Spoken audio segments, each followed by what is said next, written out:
Welcome to my channel.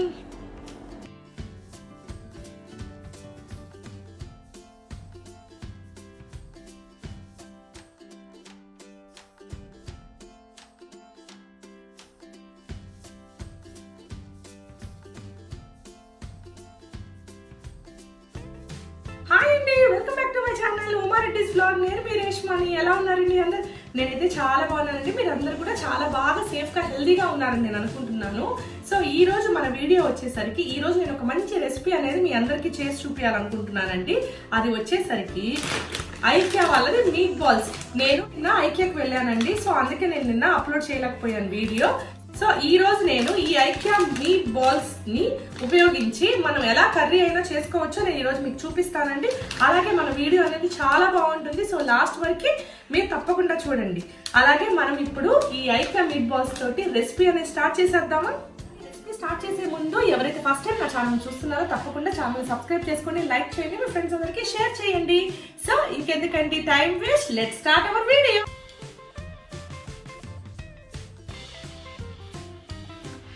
ఇప్పుడు మనం ఒక ప్యాన్లో ఆయిల్ వేసుకొని దాంట్లో మన చికెన్ మీట్ బాల్స్ అనేవి ఫ్రై చేసుకోవాలండి. అవన్నీ కూడా బాగా గోల్డెన్ కలర్ వచ్చేలాగా ఫ్రై చేసుకొని ఒక బౌల్లో తీసి పక్కన పెట్టుకోవాలి.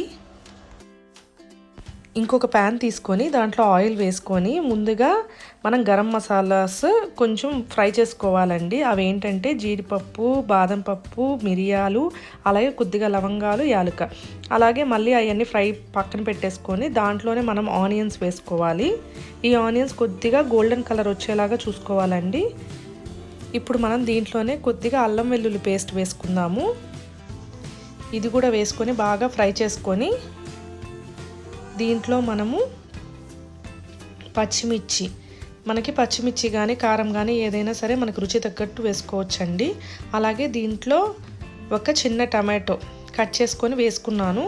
అలాగే టమాటో ఆనియన్ ప్యూరీ కూడా వేసుకున్నానండి. ఎందుకంటే మనకి గ్రేవీ కన్సిస్టెన్సీ రావాలి కాబట్టి నేను కట్ చేసుకున్న వాటిల్లోనే కొద్దిగా తీసి మిక్సీ పట్టుకున్నాను. సో ఇప్పుడు ఇది బాగా కొద్దిగా ఉడికిన తర్వాత నేను గరం మసాలాస్ చెప్పాను కదండి, జీడిపప్పు, బాదం పప్పు, అలాగే చెక్క, లవంగాలు అవన్నీ పౌడర్ చేసి పెట్టుకున్న మిశ్రమాన్ని కూడా దీంట్లో వేసుకొని బాగా కలిపెట్టుకోవాలి. ఇప్పుడు ఇది బాగా కలుపుకొని దీంట్లో మనము 2 టేబుల్ స్పూన్ల కారము, 1 టేబుల్ స్పూన్ పసుపు, అలాగే ఉప్పు వేసుకొని కొద్దిగా ధనియాల పొడి. సో ఇప్పుడు ఇవన్నీ కూడా బాగా కలుపుకొని మూత పెట్టేసుకోవాలి.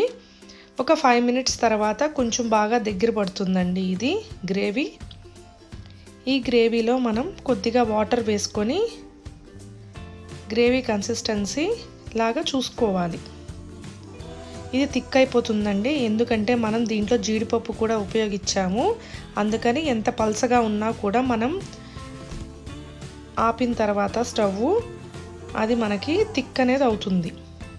సో ఇది కొద్దిగా మనకు ఆయిల్ అంతా పైన బాగా కనిపిస్తుంది కాబట్టి ఇది ఉడికిపోయింది గ్రేవీ. ఇప్పుడు మన మీట్ బాల్స్ అనేవి దీంట్లో వేసుకొని ఒక 5 నిమిషాలు బాగా ఉడకనిచ్చామంటే మన ఐకియా వాళ్ళవి మీట్ బాల్స్ కర్రీ అనేది రెడీ అయిపోతుంది. ఎంతో టేస్టీ అండ్ ఎమ్మీగా ఉండే ఈ రెసిపీని తప్పకుండా అందరూ ట్రై చేయండి.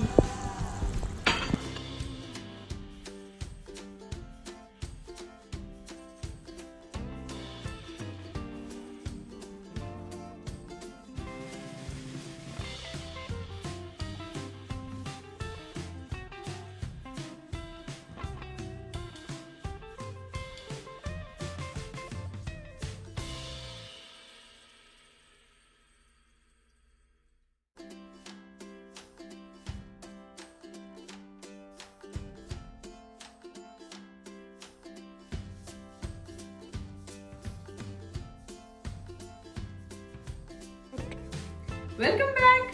సో చూసారు కదండి మన రెసిపీ రెసిపీ ఎంత ఈజీగా మనం ఇంట్లోనే ప్రిపేర్ చేసుకోవచ్చు. సో హైదరాబాద్లో ఉండే వాళ్ళు ఒకవేళ ఐకియా స్టోర్కి వెళ్తే మాత్రం మీట్ బాల్స్ అలాగే వెజిటేరియన్ బాల్స్ కూడా ఉంటాయండి. అవి తెచ్చుకొని మనం ఇంట్లోనే యమ్మీ రెసిపీ అనేది మనం ప్రిపేర్ చేసుకోవచ్చు. అందుకే నేను పిల్లల కోసం అని చెప్పి మీట్ బాల్స్ తెచ్చాను. అందుకే ఈ రెసిపీ చేసి మీ అందరికి కూడా షేర్ చేశాను. సో తప్పకుండా మీరందరూ కూడా ట్రై చేస్తారని నేను అనుకుంటున్నాను. అలాగే ఇప్పుడు నేను టేస్ట్ చేసి మీకు ఎలా ఉందో నేను చెప్తాను. ఇది దోశలోకి అన్నంలోకి కూడా చాలా బాగుంటుందండి మీట్ బాల్. అసలు భలే టేస్ట్ ఉంది, సూపర్ ఉంది. నాకు మా పిల్లలకి భలే ఇష్టం. అందుకే నేను ఒక 2 మీట్ బాల్ ప్యాకెట్స్, ఒక వెజిటేరియన్ ప్యాకెట్ తెచ్చాను. నా నెక్స్ట్ రెసిపీ ఒకవేళ కుదిరితే తప్పకుండా మీట్ బాల్స్ తోటి నేను బిర్యానీ కూడా చేసి చూపిస్తాను. ఎవరైతే ఫస్ట్ టైం నా ఛానల్ చూస్తున్నా సబ్స్క్రైబ్ చేసుకోండి, లైక్ చేయండి, మీ ఫ్రెండ్స్ అందరికి షేర్ చేయండి. So see you again next video. Bye bye, take care.